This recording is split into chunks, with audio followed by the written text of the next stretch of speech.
जय श्री हरि।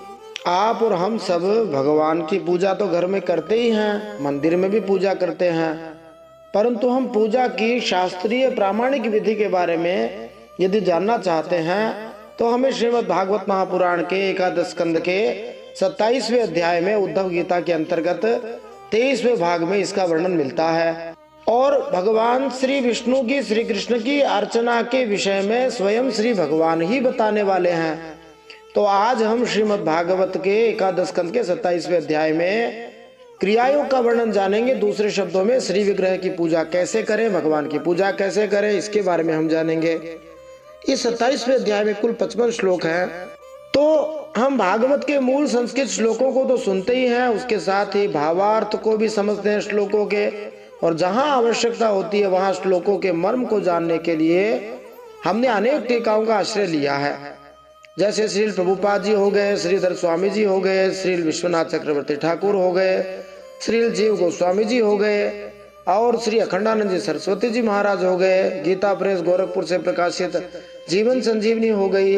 गीता प्रेस गोरखपुर से ही प्रकाशित मूल श्रीमद् भागवत महापुराण, जिसके टीका में भावार्थ में बहुत सारे महात्माओं ने विलक्षण भाव दिए हैं, उन सब का श्रवण करेंगे। हमने भागवत के मर्म को और गहराई को समझने के लिए भागवत के अंदर से ही बहुत सारे प्रश्न बनाने का प्रयास किया है। करीब करीब 6000 प्रश्न हमने बनाए हैं। तो आज के इस एकादश स्कंद के 27वें अध्याय को सुनते हुए हम कुछ महत्वपूर्ण प्रश्नों के उत्तर प्राप्त कर सकते हैं। जब हम श्लोक सुनेंगे तब उनका उत्तर हम ध्यान में रख के समझ सकते हैं। तो जैसे प्रश्न है, श्रीमद् भागवत महापुराण के एकादश स्कंद के 27वें अध्याय में किस विषय का वर्णन हुआ है? श्री उद्धव जी का श्री विग्रह, दूसरे शब्दों में मूर्ति पूजा विषयक प्रश्न किया गया, उसके बारे में हम जानेंगे। मूर्ति पूजा कब से हो रही है, इसके बारे में हम जानेंगे। मंदिर में पूजा कैसे करें, एक महत्वपूर्ण प्रश्न है। और मूर्ति पूजा कब से, ये भी महत्वपूर्ण प्रश्न है, क्योंकि लोग कहते हैं मूर्ति पूजा अभी से है, जबकि ये बात सही है कि नहीं, अब जानेंगे हम। भगवान की अर्चना बराबर मुक्ति, इसका रहस्य हम जानेंगे। कर्मकांड क्या है, भगवान की अर्चना की 3 विधियां, उनके बारे में हम जानेंगे। भागवत में तांत्रिक पूजा, एक विचित्र सी बात है, क्या तांत्रिक पूजा खराब है? हमने तो तांत्रिक खराब ही सुना है। भागवत के संदर्भ में हम तांत्रिक पूजा के बारे में जानेंगे। श्री भगवान के मुख से जाने उन्हीं की अर्चना विधि, क्या है अर्चना विधि, ये हम जानेंगे। भगवान की अर्चना, भगवान की मूर्ति के 8 प्रकार कौन से, उनके बारे में जानेंगे। कैसी मूर्ति की अर्चना श्रेष्ठ है, ये हम जानेंगे। किसकी पूजा करनी चाहिए विशेष रूप से। चल प्रतिमा किसे कहते हैं, अचल प्रतिमा किसे कहते हैं। प्रायः हम लोग घर में शालिग्राम जी रखते हैं, तो मन में प्रश्न आता है कि क्या शालिग्राम भगवान की प्राण प्रतिष्ठा करनी चाहिए, तो इसका रहस्य हम जानेंगे। क्या भगवान की फोटो को स्नान कराना चाहिए या नहीं कराना चाहिए? हम सब लोग भगवान की फोटो घर में रखते हैं, इसका उत्तर हम जानेंगे। एक ही रूप का विशेष ध्यान क्यों, एक महत्वपूर्ण प्रश्न है कल्याणकामी लोगों के लिए, भक्ति के लिए, प्रेम के लिए। बेस्ट गिफ्ट टू गॉड, ये एक महत्वपूर्ण प्रश्न है, क्या गिफ्ट हम दे सकते हैं भगवान को, बेस्ट गिफ्ट, उसके बारे में जानेंगे। अच्छी भावना रखनी चाहिए, परंतु उसके नाम पर कंजूसी नहीं करनी चाहिए, इसका क्या मतलब है। प्रेम ही प्रत्येक भेंट का सार है, इसका मतलब जानेंगे। मंदिर में कैसी सेवा करनी चाहिए, अथवा सीधे शब्दों में कहो तो मंदिर में ऐश्वर्यपूर्ण सेवा करनी चाहिए। कैसे कैसे क्यों करनी चाहिए, इसका मतलब हम जानेंगे। क्योंकि लोग कहते हैं मंदिर में इतना पैसा जाता है, ये होता है, वो होता है, मंदिर में दान क्यों दो, इस प्रकार की बातें मूढ़ लोग किया करते हैं, उनका रहस्य हमें यहाँ मिलेगा। बहुत सारे लोग तो भगवान के राम मंदिर का भी विरोध करते थे, और वे कहते थे कि राम मंदिर के स्थान पर हॉस्पिटल बना दो, या कॉलेज बना दो, या ये बना दो, वो बना दो। आज वही राम मंदिर, कैसी ऐश्वर्यपूर्ण सेवा वहां पर हो रही है, और बहुत बड़ा जो है इकोनॉमी का आर्थिक आधार बना हुआ है, बहुत लोगों को वहां रोजगार मिल रहा है। इसलिए मंदिर में ऐश्वर्यपूर्ण सेवा क्यों करनी चाहिए, बड़ा महत्वपूर्ण प्रश्न है। अर्चना की व्यावहारिक बातें हम जानेंगे। चरणामृत में ये 8 वस्तुएं मिलानी चाहिए, कौन कौन सी मिलानी चाहिए, चरणामृत सब लेते ही हैं, लेना भी चाहिए रोगनाश के लिए। श्री हरि अर्चना से सीखें नहाने की साइंटिफिक विधि, नहीं होगा ब्रेन हेमरेज, ये एक महत्वपूर्ण प्रश्न है।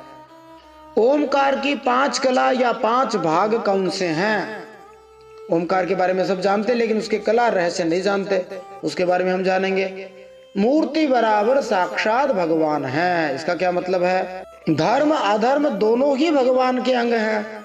श्री हरि के 8 आयुध कौन से हैं और उनकी पूजा कैसे की जाती है, ये हम जानेंगे। श्री हरि के 8 पार्षद कौन हैं और उनकी पूजा कैसे की जाती है, ये हम जानेंगे। अर्चा विग्रह का सतत स्मरण क्यों करना चाहिए, ये हम जानेंगे। महत्वपूर्ण प्रश्न है। ऐसे करें भगवान की अर्चना, होंगी कामनाएं पूरी, कैसे होंगी वो जानेंगे। श्री हरि का ध्यान हम जानेंगे, कैसे ध्यान करना चाहिए। भागवत में अनेक बार आया है, परंतु पूजा के संदर्भ में ध्यान फिर जानेंगे। श्री हरि को प्रणाम कैसे करें, आजकल लोगों को प्रणाम करना भी नहीं आता है ठीक से।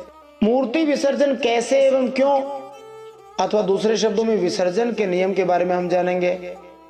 श्री हरि अर्चना के लाभ के बारे में हम जानेंगे। सुंदर और मजबूत मंदिर बनवाना चाहिए, क्यों, ये हम जानेंगे। सकाम अर्चना का फल हम जानेंगे। दूसरे शब्दों में अपार धन संपदा प्राप्ति का उपाय। सबको धन चाहिए तो उसका उपाय मिलेंगे। आज हम इस भागवत जी के एकादश स्कंद के 27वें अध्याय में मूर्ति मंदिर और अर्चना का लाभ ये हम जानेंगे। निष्काम अर्चना का फल हम जानेंगे। ब्राह्मण की नौकरी छीनने वालों को यह दंड मिलता है, ये एक बड़ा ही महत्वपूर्ण प्रश्न है। और इस एकादश स्कंद के 27वें अध्याय का अंतिम 41वां प्रश्न, मूर्ति चोरों को दंड, क्या दंड दिया जाता है, वो हम जानेंगे। आइए श्रीमद् भागवत महापुराण के मूल संस्कृत श्लोकों का भावार्थ सहित श्रवण करते हैं और भागवत की गहराइयों में प्रवेश करते हैं। भगवान की पूजा कैसे की जाती है, भगवान के मुख से जानते हैं। जय श्री हरि। नारायणं नमस्कृत्य नरं चैव नरोत्तमं देवीं सरस्वतीं व्यासं ततो जयमुदीरयेत। भगवान श्री नरनारायण को प्रणाम करते हुए, श्री गणेश जी महाराज, माता सरस्वती, वेद व्यास भगवान को प्रणाम करते हुए, हृदयाराध्य सर्वांतर्यामी, सबके हृदयों में विराजमान, अनंत कोटि ब्रह्मांड नायक, परात् परब्रह्म पुरुषोत्तम, जगदाधार, जगन्नियंता, जगदीश्वर, जगदगुरु, जगन्नाथ भगवान श्री हरि के पावन चरणों में प्रणाम करते हुए, भगवत स्वरूप श्रीमद् भागवत महापुराण को प्रणाम करते हुए, अनंत कोटि सब संत महात्माओं वैष्णवों को प्रणाम करते हुए, श्री सुखदेव जी और परीक्षित महाराज को प्रणाम करते हुए, भगवान श्री द्वारकाधीश और श्री उद्धव जी को प्रणाम करते हुए, अब हम श्रीमद् भागवत महापुराण के 11वें स्कंद में 27वां अध्याय सुनते हैं। इसमें हम भगवान श्री कृष्ण द्वारा क्रिया योग का वर्णन किया गया उसका श्रवण करेंगे। दूसरे शब्दों में श्री विग्रह की पूजा के संबंध में भगवान श्री कृष्ण के आदेश को जानेंगे। श्रीमद् भागवत महापुराणम एकादशः स्कंधः अथ 27वाध्यायः। श्री उद्धव जी महाराज भगवान श्री कृष्ण से श्री विग्रह पूजा विषय प्रश्न पूछते हैं कि आपके विग्रह की पूजा कैसे की जाए। श्री उद्धव उवाच क्रिया योगम समाचक्ष्व भवदाराधनं प्रभो यस्मात् त्वां ये यथार्चन्ति सात्वतः सात्वतर्षभ। श्री उद्धव जी ने भगवान श्री कृष्ण से पूछा, हे भक्तवत्सल, जिस क्रिया योग का आश्रय लेकर अर्थात आपकी जो पूजा विधि है उसका आश्रय लेकर जो भक्तजन जिस प्रकार से जो उद्देश्य बनाता है उस उद्देश्य से आपकी पूजा अर्चा करते हैं, आप अपने उस आराधन रूप क्रिया योग का वर्णन कीजिए।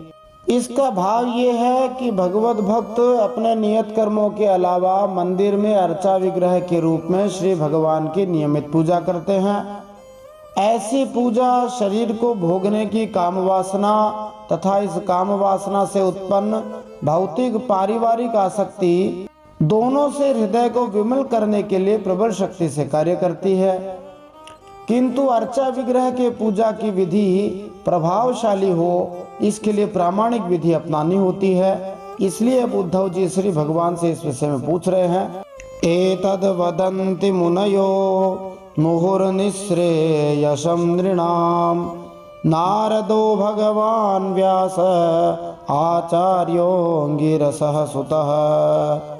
श्री उद्धव जी ने पूछा, हे प्रभो, देवर्षि नारद, भगवान व्यास जी और आचार्य बृहस्पति आदि बड़े बड़े ऋषि मुनि यह बात बार बार कहते हैं कि भगवान की पूजा के द्वारा भगवान की आराधना ही मनुष्यों के परम कल्याण का साधन है।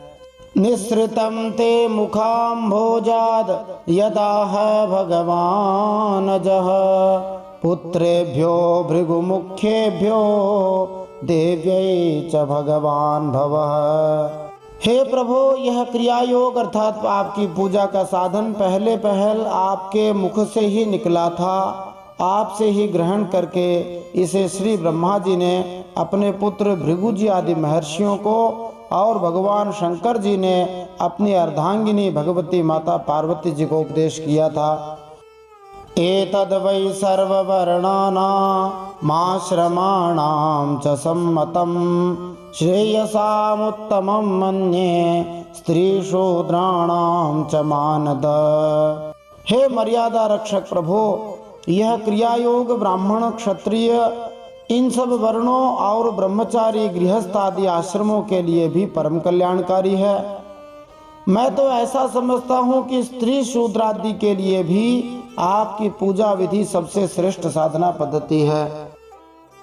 एतत् कमल पत्राक्ष कर्म बंध विमोचनम भक्ताय चानुरक्ताय ब्रूहि विश्वेश्वरेश्वर। श्री उद्धव जी कहते हैं, हे कमल नयन श्याम सुंदर, आप शंकर आदि जगदीश्वरों के भी ईश्वर हैं और मैं आपके चरणों का प्रेमी भक्त हूँ। आप कृपा करके मुझे यह कर्म बंधन से मुक्त करने वाली विधि बतलाइए। तो एक शब्द में हम कहें तो भगवान की अर्चना मतलब मुक्ति का उपाय। तो उद्धव जी ने भगवान से ये कहा कि महाराज, आपकी पूजा के बिना तो काम बनेगा नहीं। अगर हाथ पांव आपकी पूजा में नहीं लगेंगे तो और किसी संसारिक काम में लग जाएंगे।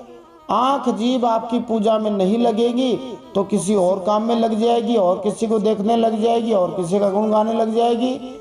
इसलिए आप इनको कुछ ऐसी फंसावट दे इंद्रियों को कि ये आप में लगे रहें। इसलिए आप हमें अपनी पूजा की प्रामाणिक विधि बतलाइए। तो भगवान बतलाते हैं, श्री भगवान उवाच न यन्तोऽनन्तपारस्य कर्मकाण्डस्य चोद्धव संक्षिप्तं वर्णयिष्यामि यथा वदनुपूर्वशः।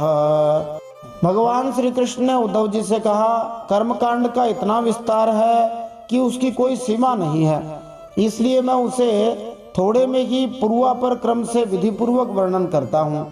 इस श्लोक में कर्मकांड शब्द पूजा की विविध वैदिक विधियों का द्योतक है, जिनका अंत पूर्ण पुरुषोत्तम भगवान के अर्चा विग्रह की पूजा में होता है।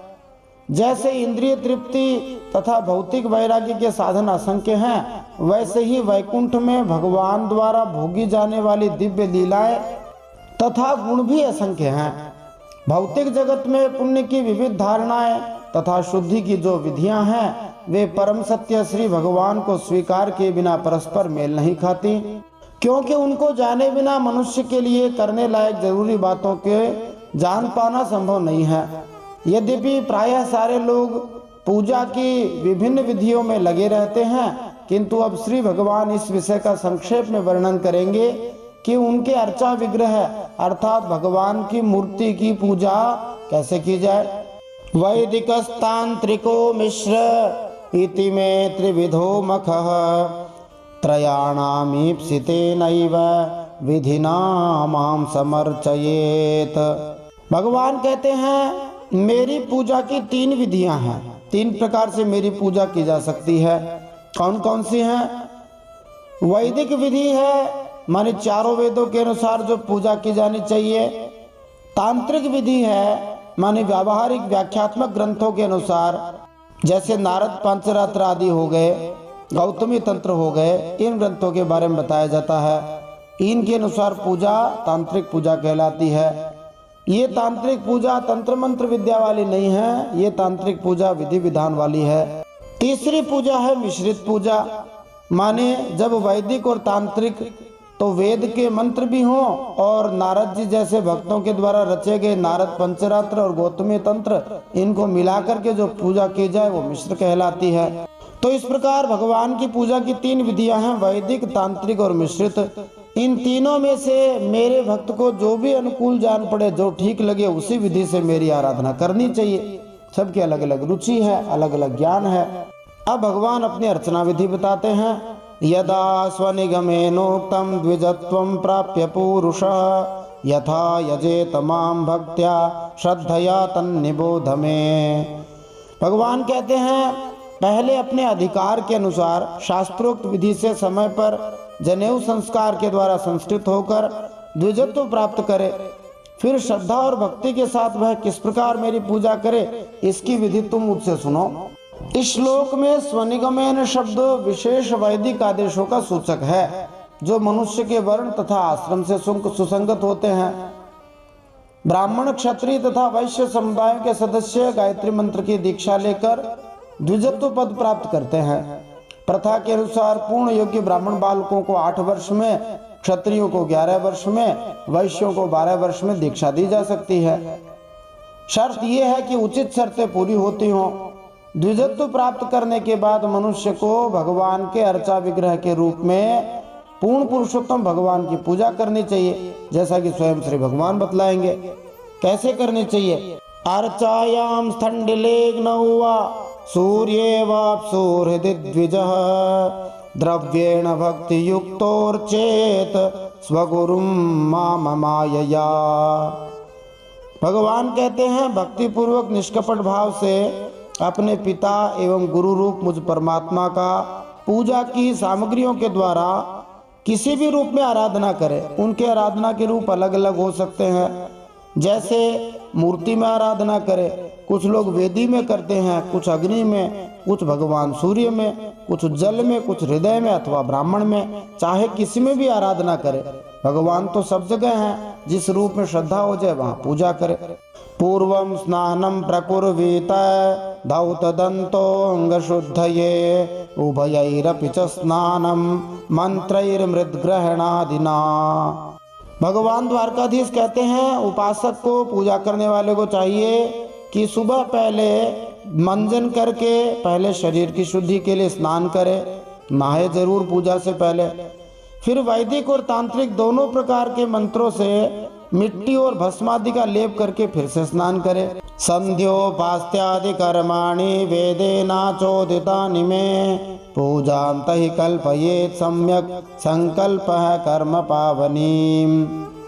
भगवान कहते हैं, स्नान करने के बाद वेद में कही गई संध्या वंदन आदि नित्य कर्म करना चाहिए, गायत्री मंत्र का उच्चारण करना चाहिए, जिसको उपास्ति कहा जाता है। उसके बाद मेरी अर्थात भगवान की आराधना का ही पक्का संकल्प करके वैदिक और तांत्रिक विधियों से, कर्म बंधनों से छुड़ाने वाली मेरी पूजा करे। तो भक्त को, उपासक को संकल्प यही करना है कि उसके जो प्रयास है, उसके गंतव्य श्री भगवान ही होंगे, मुझे भगवान की ही प्राप्ति करनी, इस भावना से पूजा करे। अब भगवान की पूजा के कई प्रकार हैं, 8 प्रकार की भगवान अपनी मूर्तियां बताते हैं। जिसकी जैसी श्रद्धा, जैसी साधन उपलब्धि हो, उसी हिसाब से भगवान की पूजा करें। कौन कौन से रूप में भगवान रहते हैं? शैली दारुमयी लौही लेप्या लेख्या च सैकती मनोमयी मणिमयी प्रतिमाष्टविधा स्मिता। भगवान कहते हैं, मेरी मूर्ति 8 प्रकार की होती है। कौन कौन सी होती है जी?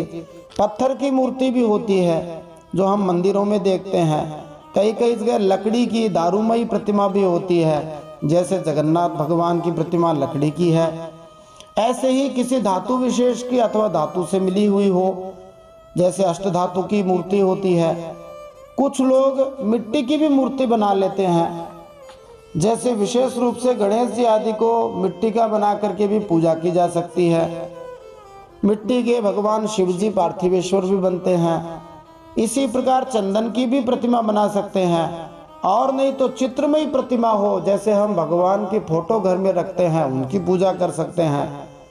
बालूका से बनाया हुआ हो, उसकी भी पूजा की जा सकती है। और कुछ न मिले तो मनोमयी प्रतिमा हो, मन से कल्पना कर ली गई हो, मन में विचार कर लिया हो, मन में बिठा लिया हो, उसकी भी पूजा कर सकते हैं।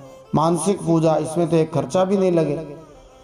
और मणिमयी, यदि पैसा हो, सामग्री हो, तो मणियों से, रत्नों से बनी हुई भगवान के विग्रह की पूजा करें। श्री जीव गोस्वामी जी इस श्लोक के तात्पर्य में बतलाते हैं कि कुछ अर्चा विग्रह के रूप, जैसे बालू से बने रूप, अल्पकाल के लिए पूजा करने वाले की निजी इच्छा की पूर्ति करने के लिए होते हैं। फिर भी जो लोग शुद्ध भगवत प्रेम पाना चाहते हैं, उन्हें अर्चा विग्रह के स्थायी रूप रखने चाहिए। उदाहरण के लिए संगमरमर हो अथवा सोना हो अथवा पीतल हो, उनसे बने हुए विग्रह रखने चाहिए और उन्हें यह पूजा करते रहना चाहिए, रोज करना चाहिए। कृष्ण भावनामृत में पूर्ण पुरुषोत्तम भगवान की पूजा की उपेक्षा करने के लिए कोई गुंजाइश नहीं रहती है कि मिट्टी की पूजा एक बार कर ली मूर्ति की और बाद में नहीं, ऐसा नहीं। भगवान की पूजा करते रहने से इसलिए धातु की प्रतिमा रखनी चाहिए अथवा मार्बल आदि पत्थर की मूर्ति रखनी चाहिए। फिर भगवान कहते हैं मेरी मूर्ति जो है उसके दो भेद होते हैं। कौन कौन से? चला चलेति द्विविधा प्रतिष्ठा जीव मंदिरम उद्वासावाहनेन स्तः स्थिराया मुद्धवार्चने। भगवान कहते हैं मेरी दो प्रकार की प्रतिमा है, दो प्रकार के भगवान के विग्रह होते हैं, चल और अचल। भगवान कहते हैं उद्धव जी, अचल प्रतिमा मानी जो प्रतिमा एक ही स्थान पर रहती है वह अचल प्रतिमा होती है, दूसरी जो घुमाई जाती है वह अचल प्रतिमा है।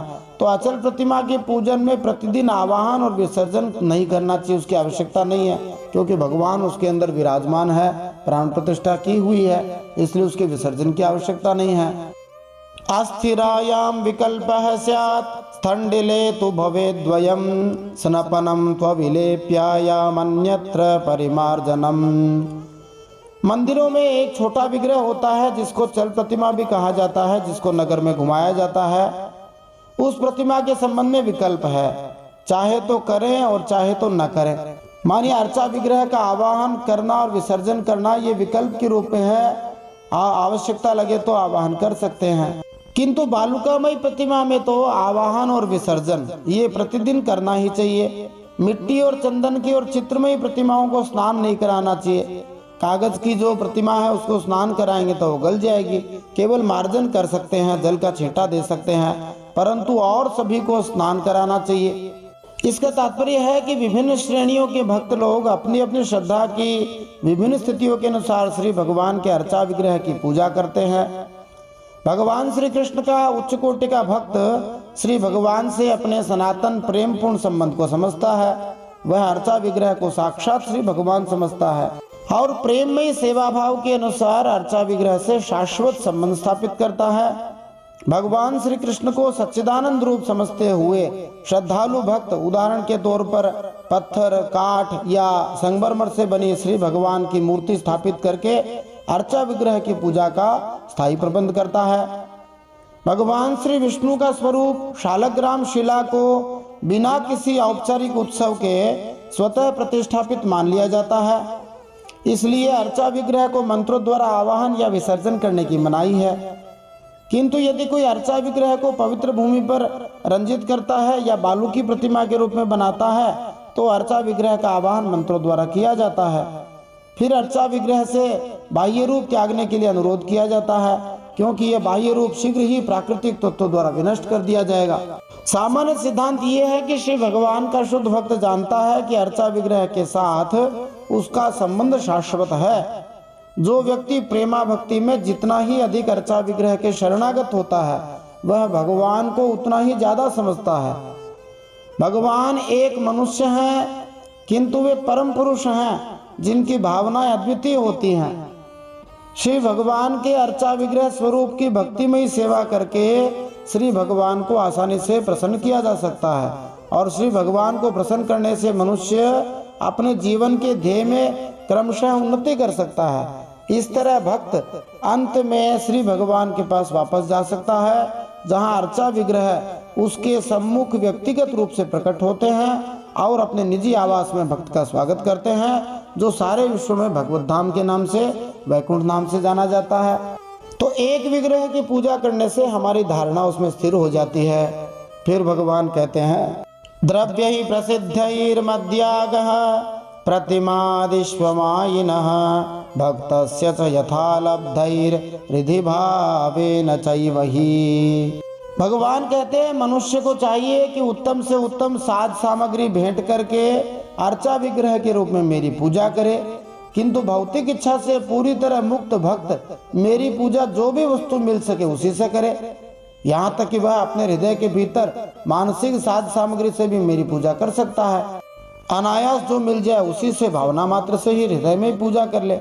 इसका तात्पर्य है कि भक्त तब भी भौतिक इच्छा द्वारा सताया हो सकता है, वह जगत को इंद्रिय तृप्ति की वस्तु के रूप में देख सकता है। ऐसा नव जिज्ञासु भक्त श्री भगवान के परम पद को गलत समझ सकता है, यहाँ तक कि वह श्री भगवान को ही अपने भोग की वस्तु मान सकता है।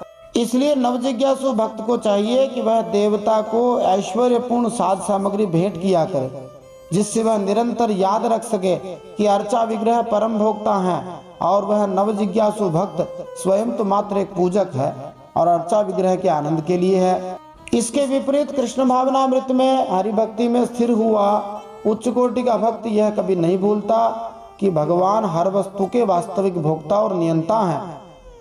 शुद्ध भक्त को जो भी साज सामग्री आसानी से मिल सकती है उसी के साथ श्री भगवान को अपने शुद्ध प्रेम की भेंट चढ़ाता है। कृष्ण भावना से भावित भक्त कभी भी कृष्ण भक्ति हरि भक्ति में विचलित नहीं होता और वह सादी से सादी भेंट द्वारा भी श्री भगवान को पूरी तरह तुष्ट करता है। और भगवान तो साधारण वस्तु से भी प्रसन्न हो जाते हैं, चाहे तुलसी का एक पत्ता ही हो। अखंडानंद जी महाराज कहते हैं एक महात्मा को उन्होंने देखा कि वे तुलसी के सूखे पत्ते रखते थे, उनमें से एक पत्ता रोज शालग्राम भगवान को चढ़ाते थे। जब पूरा पत्ता नहीं चढ़ा पाते तो उसमें से थोड़ा थोड़ा एक एक कणिका ही लेकर चढ़ा देते। वस्तुतः भगवान की पूजा में वस्तु की आवश्यकता नहीं है, केवल भावना की आवश्यकता है। परंतु भावना शुद्ध होनी चाहिए, भावना के नाम पर कंजूसी नहीं करनी चाहिए। स्नानालंकरणं प्रेष्ठ मर्चायामेव तुद्धव स्थंडिले तत्वविन्यासो वह्नावाज्य प्लुतम हविः। भगवान कहते हैं उद्धव जी, स्नान वस्त्र आभूषण आदि तो पाषाण अथवा धातु की प्रतिमा के पूजन में ही उपयोगी है। बालुकामय मूर्ति अथवा मिट्टी की वेदी में पूजा करनी हो तो उसमें मंत्रों के द्वारा अंग और उसके प्रधान देवताओं को यथास्थान पूजा करनी चाहिए। और अग्नि में पूजा करनी हो तो घृत मिश्रित हवन सामग्रियों से आहुति देनी चाहिए। अब भगवान कहते हैं सूर्ये चाभ्यर्हणं प्रेष्ठं सलिले सलिलादिभिः श्रद्धयोपाहृतं प्रेष्ठं भक्तेन मम वार्यपि। भगवान कहते हैं सूर्य भगवान को प्रतीक मानकर जो पूजा की जाती है उस उपासना में मुख्यतः अर्घ्य दान किया जाता है। भगवान सूर्य को अर्घ्य चढ़ाया जाता है और उपस्थापन भी भगवान सूर्य को प्रिय है। और जल में तर्पण आदि से मेरी उपासना करनी चाहिए, भगवान की उपासना करनी चाहिए। जब मुझे कोई भक्त हार्दिक श्रद्धा से जल भी चढ़ाता है ना, तब मैं उनसे बड़े प्रेम से स्वीकार करता हूँ। भगवान सूर्य की पूजा में अभ्यर्हण शब्द आया है, जो 12 आसनों का योग ध्यान जिसको हम सूर्य नमस्कार कहते हैं वो और अर्घ्य दान ये दोनों शामिल हैं। तो सरल शब्दों में एक पंक्ति में हम समझे तो भगवान का भाव है कि जिस स्थान पे जैसी उपलब्धि हो, जो जिससे प्रसन्न होता हो वैसे पूजा करे। और खास बात है कि प्रेम ही प्रत्येक भेंट का सार है। भगवान कहते प्रेम से जल भी चढ़ा दे तो मैं राजी हो जाऊं। प्रेम भक्ति के बिना सब चीजें बेकार हैं। अब भगवान कहते हैं भूर्यप्यभक्तो परितं न मे तोषाय कल्पते गंधो धूपः सुमनसो दीपोन्नाद्यं च किं पुनः। भगवान कहते हैं यदि कोई अभक्त मुझे बहुत सारी सामग्री निवेदन करे तो भी मैं संतुष्ट नहीं होता। जब मैं भक्ति श्रद्धा पूर्वक समर्पित जल से ही प्रसन्न हो जाता हूँ तब गंध पुष्प धूप दीप और नैवेद्य आदि वस्तुओं के समर्पण से तो कहना ही क्या है। इसके तात्पर्य में हम जाने कि पिछले श्लोक में भगवान ने कहा कि प्रेम और भक्ति से चढ़ाया हुआ थोड़ा सा जल भी परमानंद देने वाला है। इसलिए किम पुनः शब्द श्री भगवान के पूर्ण आनंद के सूचक हैं। जब प्रेम और भक्ति के साथ बड़ी से बड़ी उपयुक्त भेंट चढ़ाई जाती है, किंतु अभक्त द्वारा चढ़ाई गई बड़ी से बड़ी भेंट श्री भगवान को प्रसन्न नहीं कर सकते। तो भगवान कोई बड़ी वस्तु से राजी नहीं होते, भावना से राजी होते हैं। चूंकि अर्चा विग्रह की पूजा आदर पूर्वक करनी चाहिए, इसलिए अर्चा विग्रह को प्रेम पूर्वक ऐश्वर्यपूर्ण भेंटें भी चढ़ानी चाहिए, क्योंकि ऐसी भेंटों से पूजा करने वाले की आदरणीयता बढ़ती है और उसकी पूजा में अपराधों से बचने में सहायता मिलती है। नहीं तो वो सोचेगा कि भावना अच्छी है मेरी तो, और पैसा चढ़ाने की जरूरत नहीं है, बढ़िया चीज लाने की जरूरत नहीं है, तो वो पैसे में फंस जाएगा। फिर भगवान कहते हैं, शुचि ही समृत संभार प्राग्दर्भैः कल्पितासनः आसीनः प्रागुदग्वार्चे दर्चायामथ सम्मुखः। भगवान श्री कृष्ण कहते हैं, उपासक पहले पूजा की सारी सामग्री इकट्ठी कर ले, फिर इस प्रकार कुश बिछाए कि उनके अगले भाग पूर्व की ओर रहें, फिर पूर्व या उत्तर की ओर मुंह करके पवित्रता से उन कुशों के आसन पर बैठ जाए। यदि प्रतिमा अचल हो तो उसके सामने ही बैठना चाहिए। इसके बाद पूजा कार्य आरंभ करें। इस श्लोक में समृद्ध संभार शब्द है, जिसका अर्थ है कि अर्चा विग्रह की पूजा शुरू करने के पहले मनुष्य सारी आवश्यक पूजा सामग्री पास में ही रख ले। इस तरह विभिन्न वस्तुओं को ढूंढने के लिए उसे बार बार उठना नहीं पड़ेगा। यदि अर्चा विग्रह को स्थायी रूप से स्थापित कर दिया गया हो तो उसे चाहिए कि अर्चा विग्रह की ओर मुंह करके बैठे। कृतन्यासः कृतन्यासाम मदर्चाम पाणिनाम मृजेत कलशम प्रोक्षणीयम च यथावदुपसाधयेत। पहले विधि पूर्वक अंगन्यास और करन्यास कर ले। इसके बाद मूर्ति में मंत्रन्यास करे और हाथ से प्रतिमा पर से पूर्व में समर्पित सामग्री हटाकर उसे पोंछ दे। इसके बाद जल से भरे हुए कलश और प्रोक्षण पात्र आदि की पूजा गंध पुष्प आदि से करनी चाहिए। कृतन्यास का अर्थ है अपने शरीर को पवित्र करना, विभिन्न अंगों का स्पर्श करके और उपयुक्त मंत्रों का उच्चारण करके श्री भगवान के अनुरूप स्वरूप का ध्यान करना। तदद्भिर्देव यजनम द्रव्याण्यात्मानमेव च प्रोक्ष्य पात्राणि त्रीण्यद्भिस्तैस्तैर्द्रव्यैश्च साधयेत्। पाद्यार्घ्या च मनीयार्थं त्रीणि पात्राणि दैशिकः हृदा शीर्ष्णात् शिखया गायत्र्या चाभिमन्त्रयेत्। प्रोक्षण पात्र के जल से पूजा सामग्री और अपने शरीर का प्रोक्षण कर ले, माने अपने शरीर को जल छिड़क कर शुद्ध कर ले। फिर पाद्य, अर्घ्य और आचमन के लिए 3 पात्रों में कलश में से जल भर कर रख ले और उनमें पूजा पद्धति के अनुसार सामग्री डाले। पाद्य पात्र में श्यामाक, सामे के दाने, दूब, कमल, विष्णुक्रांता और चंदन, तुलसी दल आदि। अर्घ्य पात्र में गंध, पुष्प, अक्षत, जौ, कुश, तिल, सरसों और दूब तथा आचमन पात्र में जायफल, लौंग आदि डाले। इसके बाद पूजा करने वाले को चाहिए कि तीनों पात्रों को क्रमशः हृदय मंत्र, शिरो मंत्र और शिखा मंत्र से अभिमंत्रित करके अंत में गायत्री मंत्र से तीनों को अभिमंत्रित कर ले। श्रीधर स्वामी जी वैदिक साहित्य का संदर्भ देते हुए कहते हैं कि भगवान के चरण पखारने के निमित्त जो जल होता है उसमें सावा के दाने माने श्यामा के, दूब, विष्णुक्रांता नामक फूल और दूसरी वस्तुएं मिला लेनी चाहिए। अर्घ्य के लिए प्रयुक्त होने वाले जल में 8 चीजें मिलानी चाहिए। सुगंधित तेल, फूल, जौ, अक्षत, कुश के अग्रभाग, तिल, सरसों और दुर्वादल। आचमन के लिए प्रयुक्त होने वाले जल में चमेली के फूल, पिसी हुई लौंग और ककोल माने शीतल चीनी की गिरियां होनी चाहिए। फिर भगवान की पूजा के लिए पाद्य अर्घ्य आचमनीय रखे। जिस जल से श्री भगवान के चरणों को पखारा जाता है उसे पाद्य जल कहते हैं। पैरों में जल डाला जाता है। आदर भाव से सत्कार के लिए श्री भगवान को जो जल अर्पित किया जाता है वो अर्घ्य होता है, और श्री भगवान का मुख धोने के लिए जो जल अर्पित किया जाता है उसे आचमनीय कहा जाता है। ये स्नान की सही विधि है, वैज्ञानिक विधि है। इससे सभी प्रकार की बीमारियों से बचा जा सकता है। विशेष रूप से जो कई लोगों को ब्रेन हेमरेज और हार्ट अटैक वगैरह हो जाते हैं नहाते समय, उससे बचने का तरीका है कि नहाने से पहले सबसे पहले अपने पैरों पर पानी डालना चाहिए और बाद में हाथ आदि पर डाल के मुंह में पानी लेकर कुल्ला करके पानी भर के तब नहाना चाहिए। तो इस प्रकार श्री भगवान के चरण पखारने के लिए जो जल हो उसके पात्र को हृदयाय नमः इस मंत्र से पवित्र करे। अर्घ्य के लिए जो जल पात्र हो उसको सिर से स्वाहा ऐसा मंत्र करके पवित्र करें। और श्री भगवान का मुख धोने वाले जल के पात्र को हम शिखाये वषट इस मंत्र का उच्चारण करके पवित्र बनाए। साथ ही तीनों पात्रों के लिए गायत्री मंत्र का भी उच्चारण करें। पिंडे वायवग्नि संशुद्धे हृत्पद्मस्थां परां मम अण्वीं जीव कलां ध्यायेन् नादान्ते सिद्ध भाविताम्।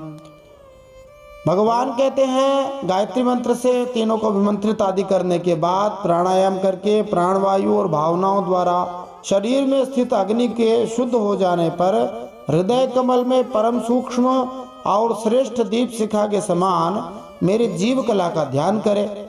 बड़े बड़े सिद्ध ऋषि मुनि ओमकार के आकार, उकार, मकार, बिंदु और नाद इन 5 कलाओं के अंत में उसी जीव कला का ध्यान करते हैं।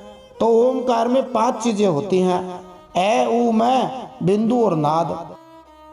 तयात्मभूतया पिंडे व्याप्ते संपूज्य तन्मयः आवाह्यार्चादिषु स्थाप्य न्यस्तांगम मां प्रपूजयेत। वह ओंकार रूप जीव कला आत्मस्वरूपिणी है। जब उसके तेज से सारा अंतःकरण मन मन और शरीर भर जाए तब मानसिक उपचारों में से मन ही मन उसकी पूजा करनी चाहिए। फिर तन्मय होकर भगवान का आवाहन करे और प्रतिमा आदि में स्थापना करे। फिर मंत्रों के द्वारा अंगन्यास करके उसमें मेरी पूजा करे। उपयुक्त मंत्रों का उच्चारण करके अर्चा विग्रह के विविध अंगों को छूना अंगन्यास कहलाता है। इस श्लोक का भाव ये है कि भक्त का शरीर भगवान से उसी तरह व्याप्त रहता है जिस तरह कोई घर दीपक के प्रकाश से व्याप्त रहता है।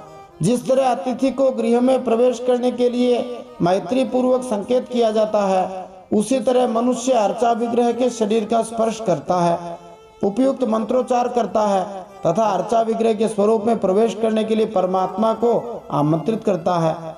चूंकि अर्चा विग्रह तथा परमात्मा दोनों ही पूर्ण पुरुषोत्तम भगवान है, इसलिए वे दोनों एक हैं। श्री भगवान का एक रूप दूसरे में तत्काल प्रकट हो सकता है। भगवान अपने अर्चा विग्रह मूर्ति से तुरंत प्रकट हो सकते हैं। पाद्योपस्पर्शार्हणादि नुपचारान् प्रकल्पयेत धर्मादिभिश्च नवभिः कल्पयित्वा सनं मम पद्ममष्टदलं तत्र कर्णिका केसरोज्ज्वलम् उभाभ्यां वेदतंत्राभ्यां मह्यं तु भय सिद्धये। श्री भगवान कहते हैं, उद्धव जी मेरे आसन में धर्म आदि गुणों और विमला आदि शक्तियों की भावना करें। अर्थात आसन के चारों कोनों में धर्म, ज्ञान, वैराग्य और ऐश्वर्य रूप 4 पाए हैं। अधर्म, अज्ञान, अवैराग्य और अनैश्वर्य ये चारों दिशाओं में डंडे हैं। सत्व, रज, तम इन रूपों में 3 पटरियों की बनी हुई पीठ है। उस पर विमला, उत्कर्षिणी, ज्ञाना, क्रिया, योगा, प्रभवी, सत्या, ईशाना और अनुग्रह ये 9 शक्तियां विराजमान है। उस आसन पर एक अष्टदल कमल है। उसकी कर्णिका माने बीच का स्थान अत्यंत प्रकाशमान है। पीली पीली केसरों की छटा निराली ही है। आसन के संबंध में ऐसी भावना करके पाद्य, आचमनीय और अर्घ्य आदि उपचार प्रस्तुत करे। फिर भोग और मोक्ष की सिद्धि के लिए वैदिक और तांत्रिक विधि से मेरी पूजा करे। तो श्रीधर स्वामी जी के अनुसार धर्म, ज्ञान, वैराग्य और ऐश्वर्य ये श्री भगवान के आसन के 4 पांव हैं और दक्षिण पूर्व से आरंभ करते हुए 4 कोनों में स्थित हैं। अधर्म, अज्ञान, आसक्ति और कंजूसी ये 4 बीच के पांव हैं जो पूर्व की दिशा से आरंभ होते हुए स्थित हैं। फिर भगवान कहते हैं कि मेरे जो 8 आयुध हैं उनकी पूजा करनी चाहिए। सुदर्शनम पांचजन्यम गदा शेषो धनुर्हलान मुसलम कौस्तुभम मालाम श्रीवत्सम चानुपूजयेत।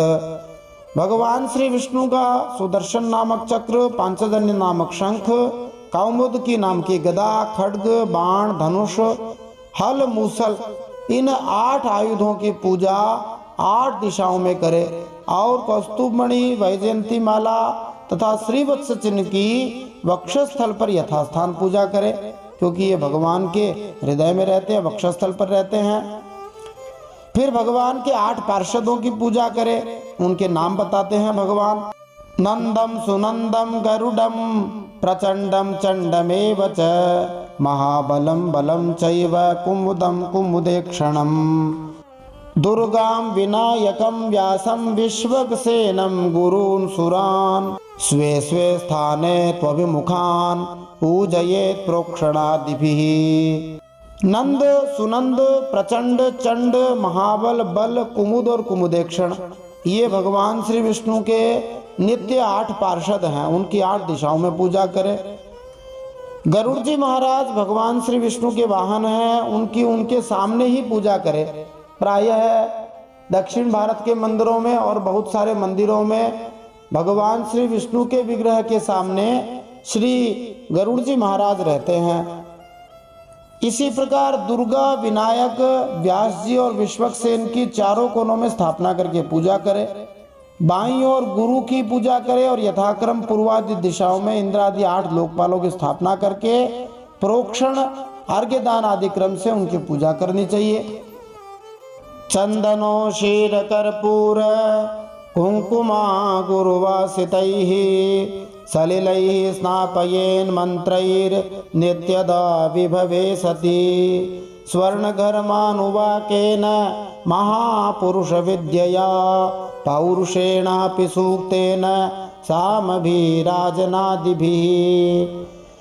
भगवान कहते हैं, फिर हे उद्धव, यदि सामर्थ्य हो तो प्रतिदिन चंदन, खस, कपूर, केसर, अर्गज आदि सुगंधित वस्तुओं द्वारा सुवासित किए हुए जल से मुझे स्नान कराए। यदि पैसे हो तो इन सब सामग्रियों को मिला के बढ़िया से स्नान कराए। और उस समय सुवर्ण घर्म इत्यादि स्वर्ण घर्मानुवाक इस मंत्र का उच्चारण करे। जितम ते पुंडरीकाक्ष, इस प्रकार की जो महापुरुष विद्या है उसका उच्चारण करे। सहस्र शीर्षा पुरुषः सहस्राक्षः सहस्रपात, इससे आरंभ होने वाले ऋग्वेद के 10वें मंडल के 90वें सूक्त के पुरुष सूक्त से श्री भगवान की पूजा करे। और इंद्रम नरो नेमधिता हवंत इत्यादि मंत्रोक्त राजनादि साम गायन का पाठ भी करता रहे। वस्त्रोपवीताभरण पत्रस्रगंधलेपनैः अलंकुर्वीत सप्रेम मद्भक्तो माम यथोचितम्। भगवान कहते, मेरा भक्त वस्त्र, यज्ञोपवीत, आभूषण, पत्र, माला, गंध और चंदन आदि से प्रेम पूर्वक यथावत मेरा श्रृंगार करे। इस श्लोक के तात्पर्य में श्रीधर स्वामी जी विष्णु धर्म उपपुराण से महाराज अम्बरीश को दिए गए भगवान श्री विष्णु के उपदेश उद्धृत करते हैं। भगवान कहते हैं, अपने मन को पूरी तरह अर्चा विग्रह में भगवान की मूर्ति में लीन करते हुए तुम सारा आश्रय छोड़ दो और अर्चा विग्रह को ही अपना घनिष्ठ हितैषी मानो कि ये मूर्ति नहीं, साक्षात भगवान है। भक्त को चाहिए कि मानसिक रूप से भगवान की पूजा करे और चलते, खड़े होते, सोते अथवा खाते समय भी उन्हीं भगवान का ध्यान करे। तुम्हें चाहिए कि अर्चा विग्रह को अपने सामने, पीछे, ऊपर, नीचे तथा दोनों ओर देखो। इस तरह भगवान श्री विष्णु अम्बरीश जी से कहते हैं कि तुम्हें मेरे अर्चा विग्रह रूप का निरंतर स्मरण करते रहना चाहिए। गौतमी तंत्र में यह आदेश है कि श्री भगवान के अर्चा विग्रह को जनेऊ दिया जाए और यदि संभव हो तो वह सोने का हो। नृसिंह पुराण में कहा गया कि यदि कोई व्यक्ति भगवान गोविंद को पीला जनेऊ देता है जिसमें रेशम के 3 धागे होते हैं तो वह वेदांत में पटु बन जाएगा।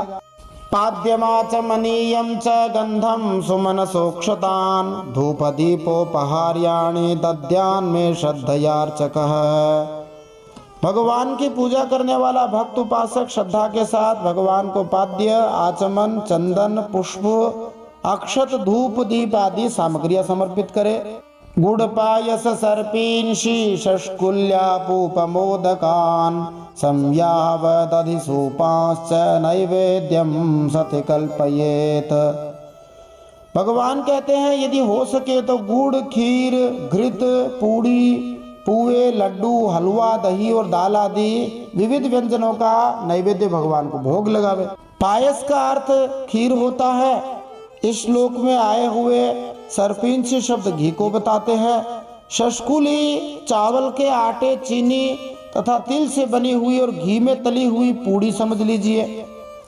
आपूप मीठे व्यंजन को कहते हैं और सैयाव जो है वो हमारी देसी भाषा में हलवा हो जाता है। आटा, घी और दूध से बनी आयताकार रोटी है जिस पर चीनी और मसाला चुपड़ा हो। ये अलग अलग स्थानों के अलग अलग नैवेद्य हैं। अभ्यंगोन्मर्दनादर्श दंतधावाभिषेचनम अन्नाद्य गीत नृत्यादि पर्वणि श्रुतान्वहम। भगवान कहते हैं भगवान के विग्रह को दत्वन करावे, उबटन लगाए, पंचामृत आदि से स्नान कराए, सुगंधित पदार्थों का लेप करे, दर्पण दिखाए, भोग लगाए और शक्ति हो तो प्रतिदिन अथवा पर्वों के अवसर पर नाचने गाने आदि का प्रबंध भी करे। इस श्लोक में श्री विश्वनाथ चक्रवर्ती ठाकुर ने अर्चा पूजन की विधि का वर्णन इस प्रकार किया है। ये इसका हम तात्पर्य समझते हैं। सबसे पहले अर्चा विग्रह के दांत साफ करने चाहिए और उनके शरीर पर सुगंधित तेल की मालिश की जाए और सिंदूर कपूर आदि मला जाए। फिर भगवान की मूर्ति को, विग्रह को सुगंधित जल और पंचामृत से स्नान कराना चाहिए। इसके बाद भगवान को बहुमूल्य रेशमी वस्त्र और रत्न जड़ित आभूषण पहनाए जाएं। उनके शरीर पर चंदन का लेप किया जाए और तब माला तथा अन्य उपहार भेंट किए जाएं।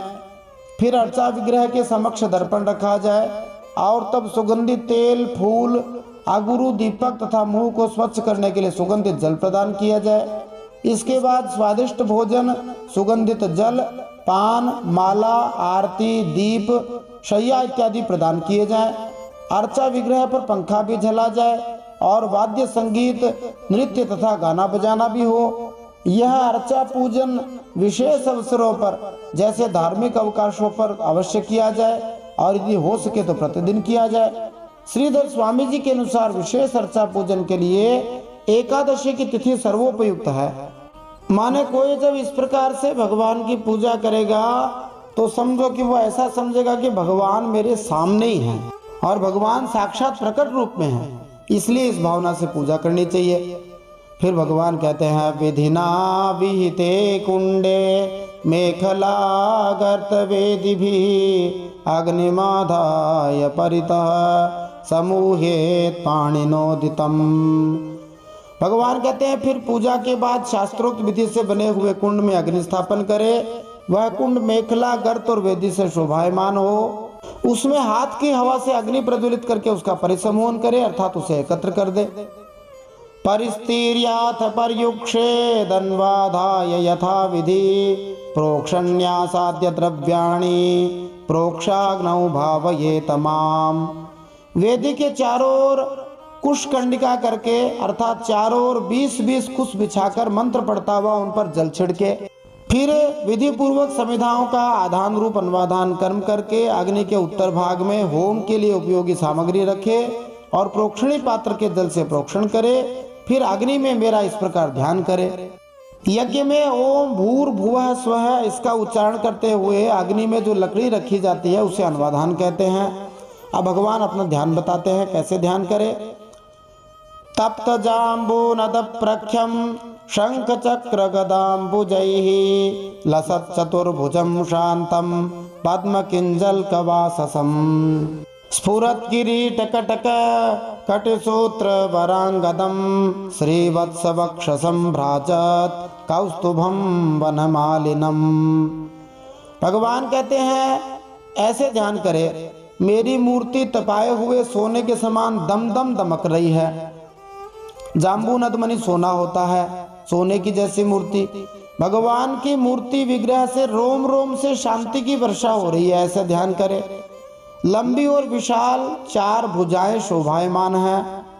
उन चारों भुजाओं में शंख, चक्र, गदा और कमल विराजमान है। कमल की केसर के समान पीला पीला वस्त्र फहरा रहा है जो बड़ा ही सुंदर लग रहा है। भगवान श्री विष्णु के सिर पर मुकुट, कलाइयों में कंगन है, कमर में करधनी है, बाहों में बाजूबंद झिलमिला रहे हैं। ऐसे एक एक अंग पे ध्यान करे। भगवान श्री विष्णु के वक्षस्थल पर श्रीवत्स का चिन्ह है। गले में कौस्तुभमणि जगमगा रही है। घुटनों तक वनमाला लटक रही है। ध्यायन्नभ्यर्च्य दारूणी हविषाभिघृतानि च प्रास्याज्य भागा वाघारौ दत्वा चाज्य प्लुतं हविः जुहुयान्मूल मंत्रेण षोडशर्चा वदानतः धर्मादिभ्यो यथा न्यायं मंत्रैः सृष्टिकृतं बुधः। अग्नि में मेरी इस मूर्ति का ध्यान करके पूजा करनी चाहिए। फिर सूखी संहिताओं को घी में डुबोकर आहुति दे और राज्य भाग और आघार नामक दो दो आहुतियों से और भी हवन करे। तदनंतर घी से भिगोकर अन्य हवन सामग्रियों से आहुति दे। फिर अपने इष्ट मंत्र से जो भी मंत्र अच्छा लगता हो, ओम नमो भगवते वासुदेवाय अथवा हरे राम राम राम हरे हरे, हरे कृष्ण कृष्ण कृष्ण हरे हरे, अथवा ओम नमो नारायणाय, इस 8 अक्षर वाले मंत्र से तथा पुरुष सूक्त के 16 मंत्रों से हवन करे। बुद्धिमान मनुष्य को चाहिए कि धर्म आदि देवताओं के लिए भी विधि पूर्वक मंत्रों से हवन करे और स्विष्टकृत आहुति भी दे। अंत में जो कुछ बचा होता है उसे स्विष्टकृत कहा जाता है।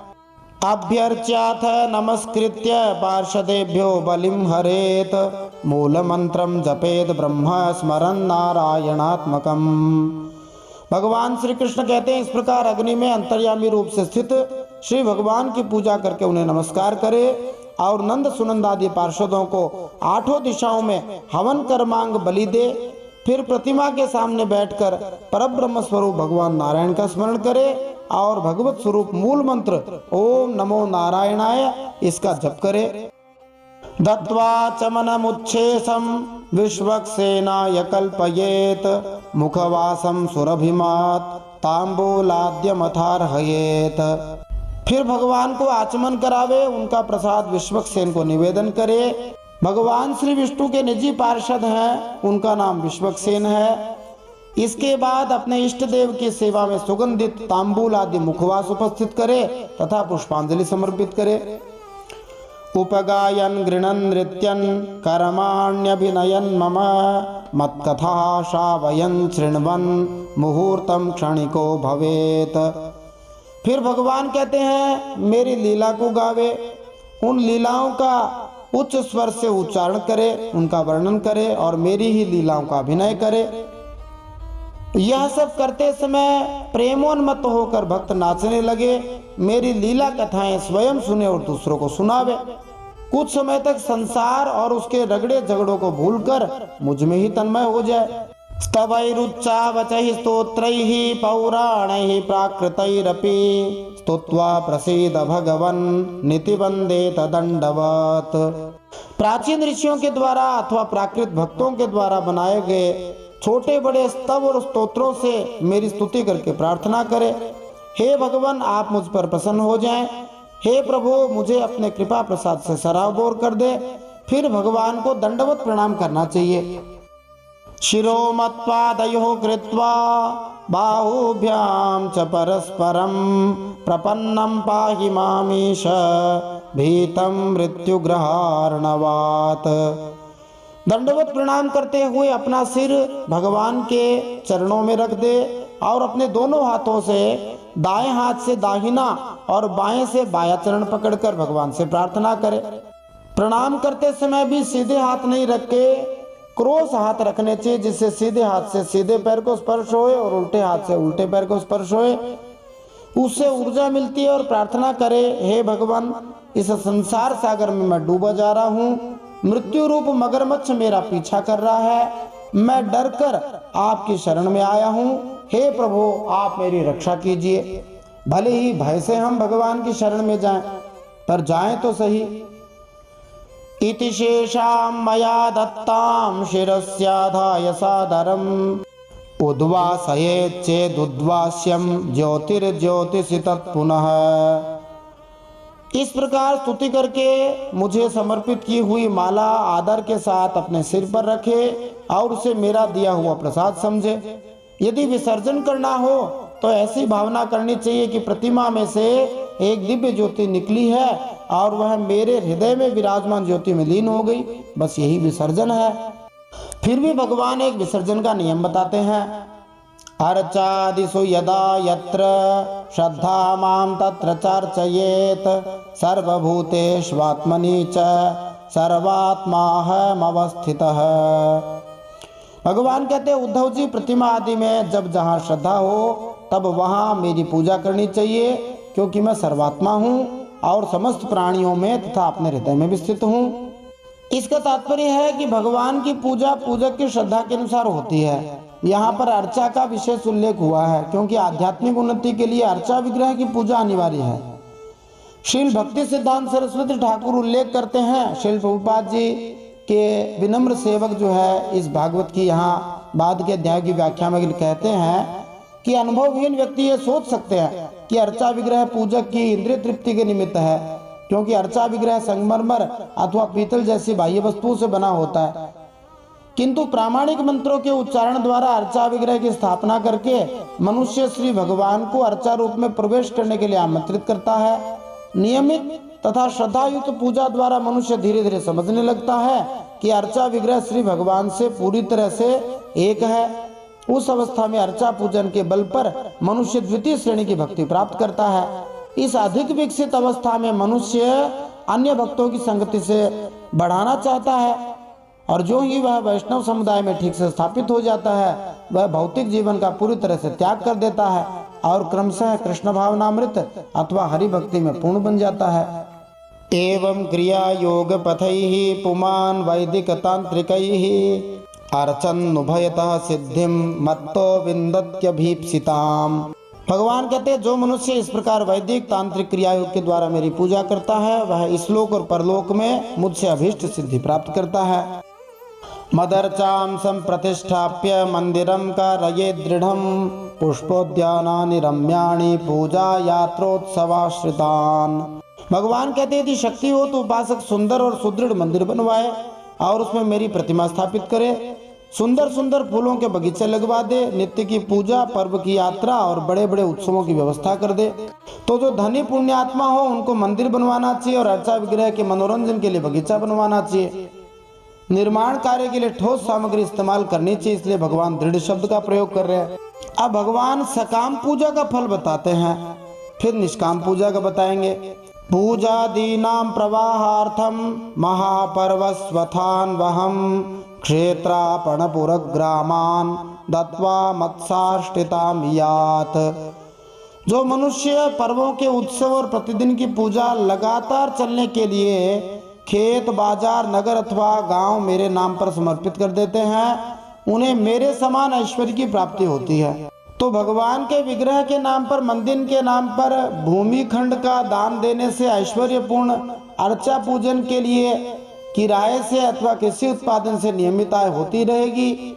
जो पूजा कैसा करता है वह निश्चय ही श्री भगवान जैसा ऐश्वर्य प्राप्त करेगा। प्रतिष्ठया सार्वभौमं सद्मना भुवनत्रयं पूजादिना ब्रह्मलोकम त्रिभिर्मत्साम्यतां यात। मेरी मूर्ति की प्रतिष्ठा करने से पृथ्वी का एक छत्र राज्य मिलता है, सार्वभौम राज्य, पूरी धरती पर राज्य मिल जाता है। मंदिर निर्माण से त्रिलोकी का राज्य मिल जाता है। श्री भगवान के लिए मंदिर बनवाना इतनी बड़ी बात है। पूजा आदि की व्यवस्था करने से ब्रह्मलोक और तीनों के द्वारा मेरी समानता प्राप्त होती है। इस भगवान के वचन में विश्वास करके भगवान के विग्रह की स्थापना करवानी चाहिए। अब भगवान कहते हैं कि कोई यदि कहे कि हमें तो कुछ नहीं चाहिए जी, हमें तो ये लोक वगैरह नहीं चाहिए, उसका फल बताते हैं निष्काम पूजा का फल। मामेव नैरपेक्षेण भक्ति योगेन विन्दति भक्ति योगम सलभते एवं यह पूजयेत माम। जो निष्काम भाव से मेरी पूजा करता है, कुछ नहीं चाहिए, उसे मेरा भक्ति योग प्राप्त हो जाता है और उस निरपेक्ष भक्ति योग के द्वारा वह स्वयं मुझे प्राप्त कर लेता है। पिछले 2 श्लोक में श्री भगवान सकाम भक्तों की रुचि के अनुसार उन्हें आकृष्ट करने के लिए फल बता रहे हैं और अब श्री भगवान की पूजा करने का चरम प्रयोजन बतलाया गया है। जीवन के चरम लक्ष्य साक्षात भगवान श्री विष्णु हैं। श्री भगवान के प्रति प्रेम ही सर्वोच्च आनंद है। यदि वे सामान्य लोग इसे समझते नहीं, वे समझते हैं कि पृथ्वी का राज्य मिल जाए, जमीन का टुकड़ा मिल जाए, विधायक मंत्री बन जाए, नौकरी लग जाए, परंतु भगवान की भक्ति करना सर्वोच्च लाभ है। यह स्वदत्तां परैर्दत्तां हरेत सुरविप्रयोः वृत्तिं सजायते विड्भुग वर्षाणामयुतायुतम। जो अपनी दी हुई या दूसरों की दी हुई देवता और ब्राह्मण की जीविका का हरण कर लेता है वह करोड़ों वर्षों तक विष्टा का कीड़ा बनता है। तो इसलिए देवताओं या ब्राह्मणों की संपत्ति चुरानी नहीं चाहिए। बहुत सारे लोग भगवान की मूर्तियां और उनके आभूषण आदि चुरा लेते हैं। उन्हें 1 करोड़ वर्षों तक मल के कीड़े के रूप में रहना पड़ता है। कर्तुश्च सारथेर हेतोरनुमोदितुरेव च कर्मणां भागिनः प्रेत्य भूयो भूयसि तत्फलम्। न केवल चोरी करने वाला व्यक्ति अपितु जो लोग ऐसे कामों में सहायता देते हैं अथवा प्रेरणा देते हैं या अनुमोदन करते हैं वे लोग भी मरने के बाद प्राप्त करने वाले के समान ही फल के भागीदार होते हैं। यदि उनका हाथ अधिक रहा तो फल भी उन्हें ज्यादा ही मिलता है, ज्यादा दुख पाना पड़ता है। इसलिए भगवान की चीजों की भगवान की चोरी नहीं करनी चाहिए। बोलिए श्रीमद् भागवत महापुराण की जय। परम सत्य श्री हरि की जय। इति श्रीमद्भागवते महापुराणे पारमहंस्यां संहितायाम् एकादश स्कन्धे सप्तविंशोऽध्यायः श्रीमन्नारायणार्पणमस्तु। इस प्रकार श्रीमद्भागवत महापुराण परमहंसों की संहिता एकादश 11वें स्कंद में श्री विग्रह की पूजा के संबंध में भगवान श्री कृष्ण के आदेश नामक 27वां अध्याय भगवान श्री नारायण के चरणों में समर्पित हो। अब इस एकादश स्कंद के अगले 28वें अध्याय में हम परमार्थ निरूपण अथवा ज्ञान योग इन प्रसंगों का श्रवण करेंगे। जय श्री हरि। श्रीमन्नारायणार्पणमस्तु।